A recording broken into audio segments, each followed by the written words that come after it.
maiores setores da economia global, está atravessando por um período de mudanças drásticas, ok? Isso não é nenhuma novidade, nem para mim, muito menos para vocês. Mas empresários inovadores do varejo estão usando tecnologias e alterando a necessidade dos clientes para formar a próxima geração dos gigantes da indústria do varejo. Já os varejistas tradicionais estão se adaptando ou estão saindo dos seus negócios. Por isso, o nosso objetivo nessa aula aqui de hoje é começar a apresentar esses desafios da indústria varejista de carne bovina e de outras proteínas, além de te trazer alguns números importantes sobre o varejo em geral. Claro que, além disso, durante todo o nosso curso, a gente pretende informar você que é empresário, você que é futuro empresário ou você que é consultor do varejo de carnes, as melhores práticas de gerenciamento dessas importantes instituições para a nossa sociedade. Agora vamos falar um pouco sobre as fronteiras, do varejo. Uma das coisas que precisam ficar claras aqui é a velocidade das mudanças entre os consumidores e no varejo. Isso está cada vez mais acelerado. A gente tem um pé no previsível passado e outro num futuro desconhecido. Os varejistas eles estão hoje operando em pelo menos 4 importantes fronteiras. Cada uma dessas fronteiras levanta questões super relevantes e eu imagino que você está aqui, vai se identificar com algumas dessas fronteiras que eu vou trazer. A primeira delas é a fronteira das expectativas do consumidor. E vamos falar um pouquinho sobre ela, né? Um fator que abastece o ritmo da mudança é a intensa escassez de tempo que é vivenciada pela maioria dos consumidores modernos. Hoje, eles lutam para encontrar tempo para fazer qualquer coisa e compras não seria diferente. Também exige maior qualidade, modernidade, seleção e facilidade para comprar tudo no melhor preço, claro. E aí eu te pergunto, como que os varejistas estão atendendo a essas expectativas enquanto desenvolvem os seus negócios com uma margem que seja aceitável? A segunda fronteira é a fronteira dos recursos humanos. Os sistemas, os processos, as câmaras frias, os balcões, as carcaças, tudo isso pode ser duplicado, mas as pessoas não. O que elas sabem e como elas trabalham juntas, não. Então, como que os varejistas criam equipes bem treinadas, motivadas e direcionadas ao mesmo foco, na mesma velocidade? A terceira fronteira é a da tecnologia. O grande desafio nesse ponto é utilizar as tecnologias de informação para a tomada de decisão, para tomar as melhores e as mais rápidas decisões. A gente deve também extrapolar a maneira como essas tecnologias vão afetar as exigências dos nossos clientes. E, é claro, por comodidade e maior valor nas compras. Então eu pergunto, como é que os varejistas unem o talento humano com a tecnologia para servir melhor o cliente e os seus acionistas? A quarta e última fronteira é a do mercado global. Se tornar ou não uma empresa global não é mais a questão que está aqui na pauta. Não é a questão dos varejistas maiores. A questão agora é quando. Então, tornar um negócio global, ele cria enormes oportunidades e também riscos para os varejistas. Relacionado com esse fato, existe outra questão. Como que os varejistas podem servir os clientes e os empregados, envolvendo os diversos interesses, as necessidades e as diferentes experiências? E aqui tem uma ressalva. Para ser global, não necessariamente precisa ter loja física em outro país. Você pode, inclusive, atender clientes que hoje já consomem de marcas que são globais, ainda que eles não tenham sequer saído dos seus apartamentos. E é por isso que eu inicio essa importante aula dizendo que não existem mais aqueles portos seguros nos próximos anos. Isso não vai acontecer. As empresas elas precisam continuar encontrando as novas estratégias para seguirem adiante. E aí que eu falo para vocês que aqui a gente vai aprender o segredo para a condução da empresa. E segredo não significa fórmula mágica, é o segredo para atingir e dirigir a empresa ano após ano nessa onda que já está estabelecida, que é exatamente a habilidade que os varejistas precisam desenvolver nos dias de hoje. O nosso desafio é criar uma visão de para onde o consumidor está indo. Então, a gente chega lá antes deles e o mais importante, chegar lá antes da nossa concorrência. Nessa aula, pensada cuidadosamente por mim, para introduzir o tema varejo, a gente vai responder questões como: o que é o varejo? O que fazem os varejistas? Por que o varejo é importante na nossa sociedade? Que tipos de decisões que são tomadas pelos gerentes e pelos gestores de um varejo? Quais são os ingredientes do varejo contemporâneo? O que muda com o coronavírus? E por fim, eu trago aqui uma matriz SWOT para o varejo de carnes para você usar como inspiração. Então vamos lá, o que é o varejo? Por mais óbvia que pareça essa questão, existem muitos varejistas, eu tenho certeza, que não sabem o conceito teórico sobre a sua atividade de ser varejista. E eu não quero aqui que você decore teoria, tá longe de ser nosso objetivo. O nosso conteúdo vai muito além disso e você sabe. Mas compreender o varejo a fundo, certamente vai te fazer melhor varejista e as chances são que o seu negócio comece a performar ainda melhor do que já está performando. Então, o varejo ele ganhou destaque nas últimas décadas, tendo em vista a sua posição, que é uma posição estratégica, na distribuição de produtos e também de serviços e a sua proximidade junto ao consumidor final, minha grande paixão, sendo considerado como um canal de distribuição de produtos pela literatura mais voltada e mais tradicional do marketing. Para você ter uma ideia, eu trouxe 3 conceitos aqui, sendo o primeiro deles que o varejo inclui todas as atividades relativas à venda de bens e serviços diretamente ao consumidor final para uso pessoal. Isso quem disse foi o Kotler, o papa do marketing. Já o Richter, ele define o varejo como o processo de compra de produtos em quantidade relativamente grande dos produtores atacadistas e outros fornecedores e posterior venda em quantidades menores, você vai entender um pouco melhor sobre isso, ao consumidor final. A outra definição que eu trago aqui é de 1977, que é uma atividade comercial responsável por providenciar mercadorias e serviços desejados pelos consumidores de determinada categoria. E aí, eu trago para você mais alguns conceitos de que o varejo, que é um dos maiores setores da economia mundial, ele está atravessando por um período de mudanças drásticas e muitos dizem que são mudanças excitantes. Inclusive, tem gente que não larga o varejo por conta disso. Então, a necessidade dos consumidores, ela está mudando e os varejistas, eles estão respondendo a isso sim. A gente tem vários cases de sucesso que demonstram isso. Então, com o número crescente de famílias em que 2 pessoas são responsáveis pela renda, não existe mais tanto tempo hábil para as compras, na verdade. Por isso que os varejistas eles estão desenvolvendo vários meios para ajudar os consumidores a encontrar o que eles querem no tempo mais rápido possível e com a relação de custo-benefício mais vantajosa. Os consumidores eles estão mais informados, isso não é novidade também. Eles exigem mais direitos, eles querem melhores serviços, eles querem ser melhores atendidos e os varejistas que estão atendendo essas necessidades tendem a permanecer no mercado. O varejo está se tornando um negócio de alta tecnologia. Acabou aquela fase de marcar a conta no caderninho.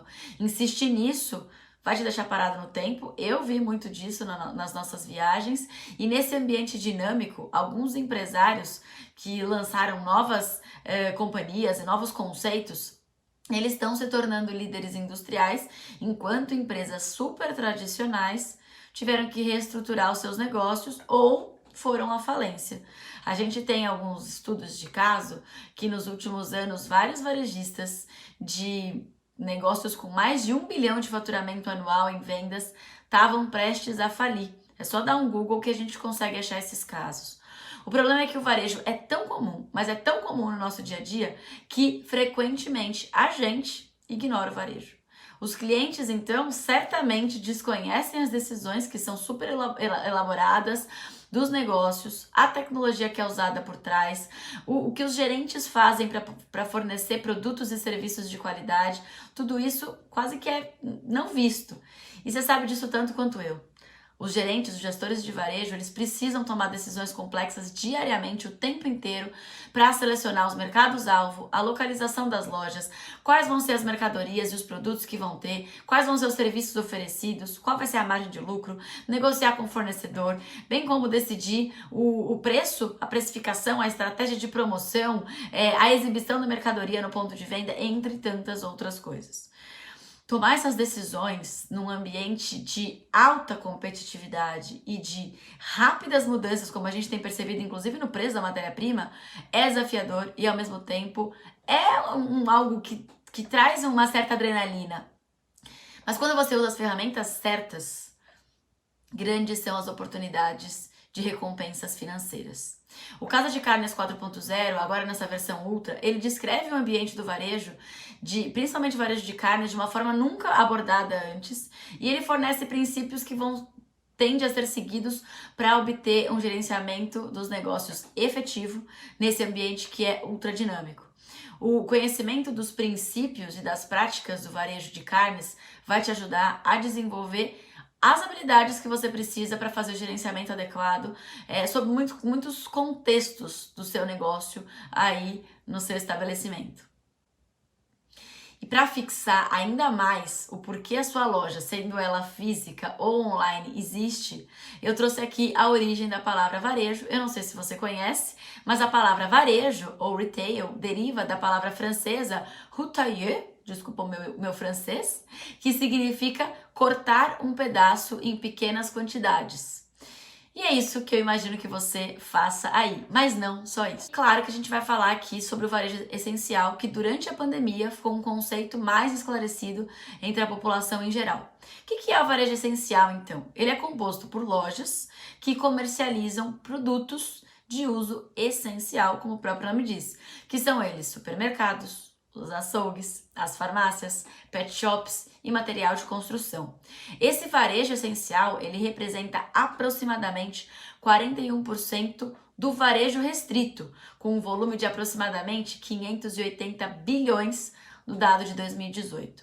No Brasil, não sei se você sabe, mas o IBGE, na sua pesquisa mensal do comércio, que é o PMC, ele segmenta os dados do varejo nacional em dois grandes grupos. O primeiro deles é o varejo restrito e o segundo, o varejo ampliado. O varejo ampliado, ele inclui, além de todo o varejo restrito, essa é a única diferença, as concessionárias de veículos e as lojas de material de construção. Se a gente for olhar a segmentação mais utilizada no varejo, é a de bens, o varejo de veículos e combustíveis e o varejo de serviços. Então não estranha se você não estiver familiarizado com esses nomes. Pois bem, agora que o conceito de varejo ele foi compreendido, chegou a hora da gente falar o que fazem os varejistas. Primeiro a gente vai entender o que é um varejista. Ele é um negociante que vende produtos e serviços ou produtos ou serviços de uso pessoal ou familiar aos consumidores, ao consumidor final. Ele é a última pessoa, é o último negociante de um canal de distribuição que liga o fabricante ao consumidor final. Daí a minha paixão e importância desse tema. Os fabricantes fazem os produtos e vendem para os atacadistas ou até mesmo para os varejistas. Os atacadistas compram os produtos dos fabricantes e revendem esses produtos para os varejistas, enquanto que os varejistas revendem esses produtos ao consumidor final. Claro, ele não vende da mesma forma. Os atacadistas e os varejistas, eles podem exercer muitas das mesmas funções, só que com uma grande diferença. Os atacadistas, eles satisfazem as necessidades dos varejistas, enquanto que os varejistas direcionam todos os seus esforços para satisfazer as necessidades dos consumidores finais. E por isso que eu tô falando esse conceito para você. Quanto que você está satisfazendo a necessidade do seu consumidor final? E aí eu trago aqui quais são as funções exercidas pelos varejistas. Eu quero que você preste muita atenção no que eu vou falar nesse próximo slide, porque eu tenho certeza que alguns de vocês podem nunca ter se deparado com esse conceito e a gente está deixando, nesse caso, as oportunidades na mesa. Então, os varejistas, eles se encarregam de negociar e efetuar as funções que aumentam o valor agregado dos produtos e dos serviços que são vendidos aos consumidores. Essas funções, elas são fornecer uma variedade de produtos e serviços, depois dividir os lotes grandes em pequenas quantidades, depois manter estoque, você já vai entender, e depois fornecer serviços. Eu vou detalhar cada uma delas para você a partir de agora. O que significa fornecer variedade? Supermercado, por exemplo, eles trabalham em geral com mais de 15 mil itens de diferentes empresas. Às vezes passa de 500 empresas. Oferecer variedade de produto permite que o consumidor escolha entre uma grande seleção de marcas feitas pelo próprio varejista, modelo, gramatura, tipo, preço, num único local. Os fabricantes, eles se especializam na produção de um tipo específico ali de carne, por exemplo. Pensa que se cada um desses fabricantes tivesse a sua própria loja, que acontece de ter, que vendesse somente os seus produtos, eu, consumidora, teria que ir a várias diferentes lojas para comprar os mantimentos para um churrasco, por exemplo, ou para um estrogonofe, ou para uma refeição específica. Todos os varejistas oferecem uma variedade de produtos, mas se especializam numa variedade que oferece, que atende um determinado nicho de consumidor. Os supermercados fornecem uma variedade de alimentos, de produtos de beleza, de higiene, produtos domésticos, enquanto, por exemplo, uma boutique de carne vai fornecer uma variedade de carnes e acessórios e utensílios e ingredientes para churrasco. Isso é só um exemplo. A maioria dos consumidores sabe qual que é a variedade de produtos que são oferecidos em determinadas lojas, determinado varejista. No entanto, alguns novos tipos de varejistas estão aparecendo a cada ano para oferecer seções únicas, visando atender o nicho do nicho ou também o chamado de subnicho. Agora vamos falar sobre as pequenas quantidades. Para reduzir os custos de transporte, os fabricantes e os atacadistas geralmente enviam produtos como alimentos congelados em grandes caixas a esses varejistas ou as próprias carcaças, e eles oferecem os produtos em quantidades menores, elaboradas para os consumidores individuais e para o padrão também das casas dos consumidores atuais, que são casas menores. Isso se chama breaking bulk, que é fazendo quantidades pequenas. Agora vamos falar sobre manter estoque. Qual que é a importância? Pode ser que você nunca tenha se dado conta disso, mas uma das principais funções dos varejistas é manter um estoque para que os consumidores possam acessar esses produtos quando eles quiserem, que eles estejam sempre disponíveis. Dessa forma, os consumidores eles podem manter um estoque de produtos menor nas suas casas, porque eles sabem que você vai ter esses produtos disponíveis sempre que ele precisar de mais, sempre que ele precisar comprar mais. Mantendo um estoque, você vai fornecer um benefício para o seu consumidor que vai reduzir o seu custo de estocagem e, com certeza, esse investimento vai poder ser utilizado para outros produtos ou até mesmo outros investimentos que o consumidor queira fazer, aplicando isso aí numa conta poupança ou em qualquer outro tipo de investimento que ele veja finalidade. Por fim, fornecer serviços. Gente, os varejistas fornecem serviços que facilitam a compra dos produtos ou o uso desses produtos.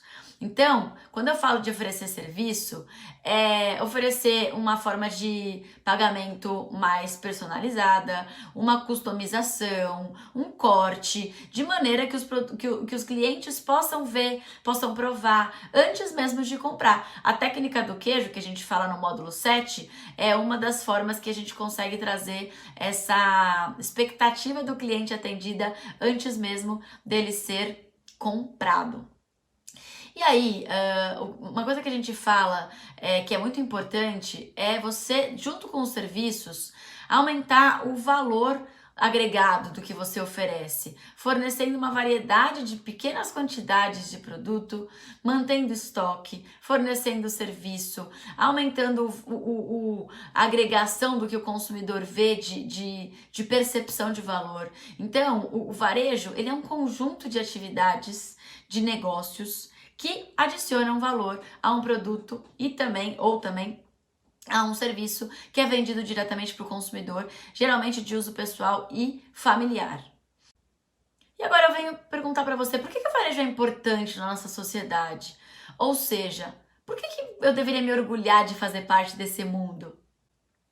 Pelos dados oficiais do IBGE, o consumo das famílias em 2019, que é o último ano fechado, foi de 4,75 trilhões, com crescimento de 1,8% sobre o ano anterior. O consumo das famílias é a principal referência do volume que o varejo, como um todo, movimenta no país. O consumo dessas famílias ele tem um impacto de 65% no PIB, de 7,3 trilhões, tendo como base os números do ano de 2019. E aí eu te pergunto, quanto que isso é referente ao varejo? Se a gente estimar o valor agregado do PIB do varejo, para a gente fazer isso é preciso a gente utilizar como referência uma média de margem bruta, que é utilizada no setor, que é partindo mais ou menos de 40%, que é o MVA, média de valor agregado, pensando no varejo em geral. Isso corresponderia a aproximadamente 11,5% do PIB brasileiro. Daí a importância. Aqui eu trago o panorama dos últimos 10 anos nessa tabela, onde a gente pode observar a evolução do varejo nos últimos anos, fazendo um paralelo com a inflação, com a taxa de desemprego e com a carga tributária. Nesse gráfico, a gente pode ver a evolução anual do varejo restrito, no qual o varejo de carne está inserido, que ele se enquadra. E eu quero que aqui você note que, depois de uma acentuada queda nos anos de 2015 e 2016, teve uma excelente recuperação nos anos posteriores. A gente esperava que em 2020 fosse o ano de excelentes indicadores, só que, claro, a pandemia impactou diretamente os resultados do varejo de uma forma geral, ainda que para o varejo de carnes tenha sido positivo. Mais informações sobre o comportamento do varejo de 2019 e 2020, vocês podem acessar consultando os materiais complementares dessa aula que estão aqui embaixo, tá bem? E a economia e o varejo? Já que eu comecei a falar em pandemia, vamos falar então de que forma a economia e o varejo estão relacionados. Em todo mundo existem 4 elementos que determinam o crescimento e o desenvolvimento do varejo. São eles: renda, emprego, crédito e confiança do consumidor. No material complementar dessa aula, eu deixei um estudo que apresenta em detalhes as estatísticas mais relevantes de cada um desses 4 fatores que eu acabei de falar, que servem de referência para o entendimento do varejo como um todo e também, claro, o planejamento do seu negócio, seja ele um novo negócio ou seja um empreendimento que está em expansão. Eu imagino que se você está aqui, você está entre uma dessas duas alternativas. Por fim, inclui aqui na nossa aula um gráfico que traz a distribuição da população por classe e participação no consumo aqui no Brasil. Eu gosto dessa análise que eu trago nesse gráfico porque ela nos traz a representatividade de algumas das classes, auxiliando também a definição do nicho que eu acabei de falar e de atuação que você vai fazer, público-alvo e a persona. Eu quero que você note que 53% do consumo em 2018 foi feito pelas classes A e B e mais de 35% só pela classe C, que tem aumentado bastante a sua participação no consumo e que representa quase 50% dos domicílios do Brasil. Olha que interessante essa informação. E agora que a gente falou sobre esses dados, que tipos de decisões são tomadas por um gerente de varejo? Eu imagino que se você está aqui, você é ou pretende ser um gestor de um negócio. Mais precisamente, um negócio que tenha como protagonista a carne bovina principalmente. Tô certa? Eu tenho que te dizer que o sucesso de um varejista, seja ele pequeno ou de uma grande empresa de varejo, vai depender principalmente de quanto que ela incorpora o conceito de varejo. Não tem muito para onde fugir aqui. O conceito varejo ou o conceito de varejo, ele é uma orientação de gerenciamento que faz o varejista enfocar a determinação das necessidades dos seus mercados, do seu mercado-alvo, a satisfação dessas necessidades e de uma forma mais eficaz e eficiente que os seus concorrentes. Simples assim. E esse conceito, ele enfatiza que os varejistas com um alto desempenho precisam ser concorrentes fortes. E não pense você que vocês vão atingir esse alto desempenho simplesmente satisfazendo as necessidades dos seus clientes. Não se trata só disso. Precisam também estar atentos para que a gente garanta que os concorrentes não vão atrair os seus clientes para suas lojas. Em geral, os varejistas tentam minimizar a concorrência oferecendo mercadorias e serviços únicos que não podem ser copiados facilmente.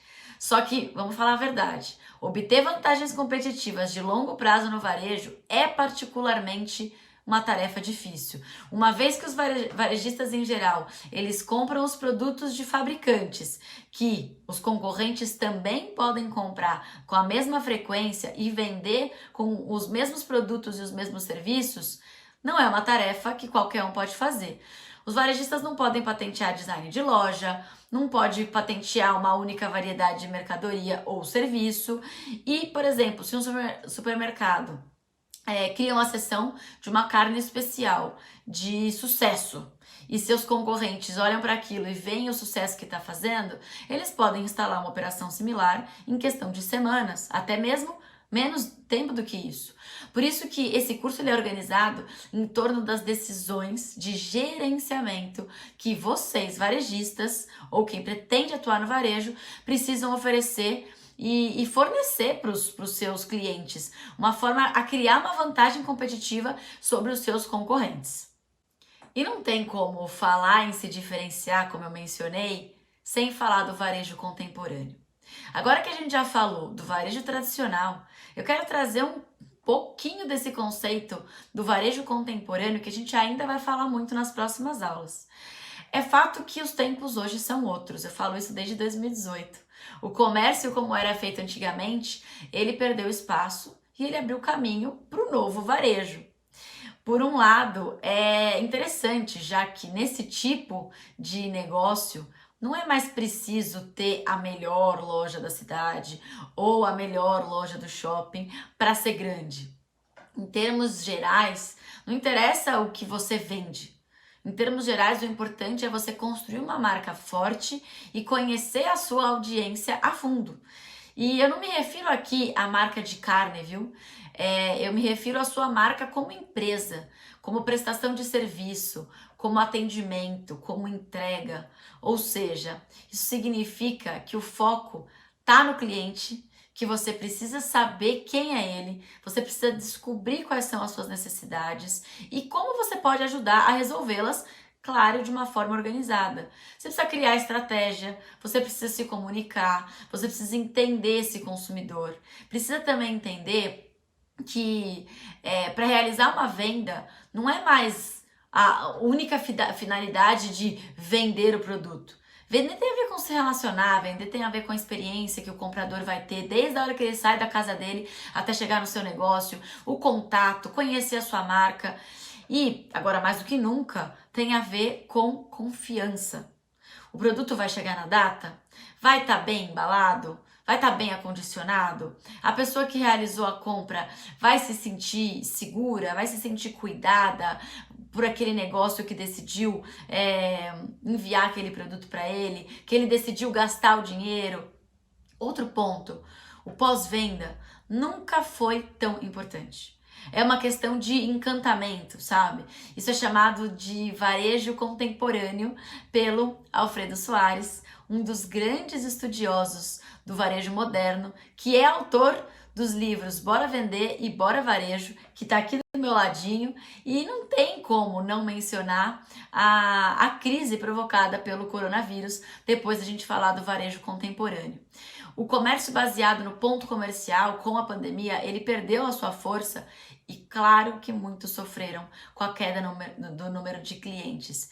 Isso aconteceu em menor impacto para o varejo de carnes, é verdade. Eu tenho alunos, inclusive, que bateram recorde durante a pandemia.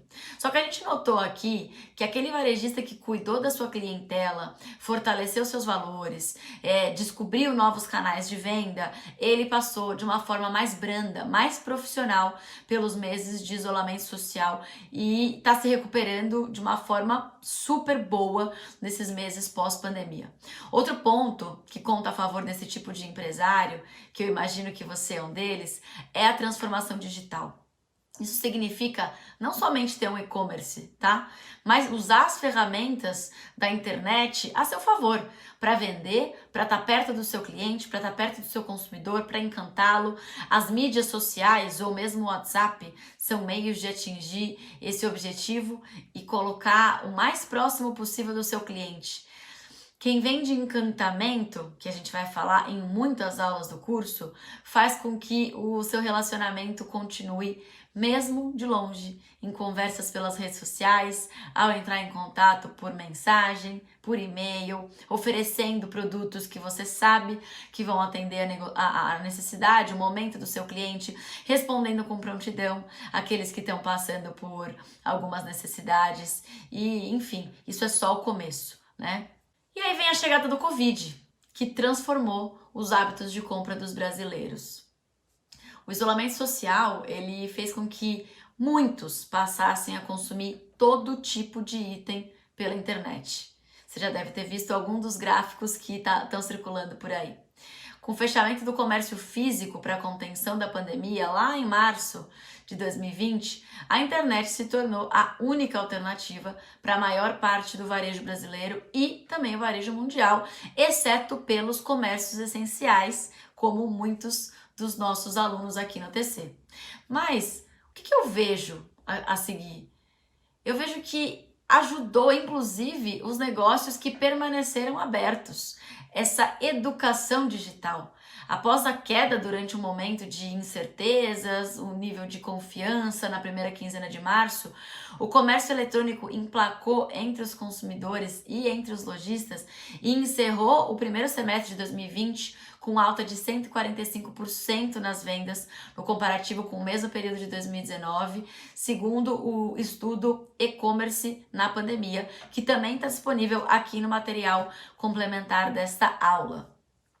A percepção do consumidor é de que comprar pela internet é sempre mais barato, olha isso. Então, em épocas de crise, o e-commerce ele acaba sendo um canal super interessante, porque permite que o consumidor pesquise os preços e tome a melhor decisão. A análise da companhia a respeito das categorias que apresentaram maior variação de crescimento mostra que os cartões presentes estavam em primeiro lugar, aumentando 610%, depois alimentos e bebidas com 222%, instrumentos musicais com 187%, brinquedos, depois papelaria, que ocuparam todas as primeiras categorias aqui da pandemia.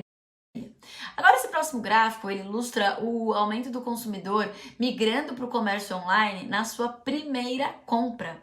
Os dados aqui estão falando que em 45% dos brasileiros tiveram a sua primeira experiência no e-commerce no mês de março.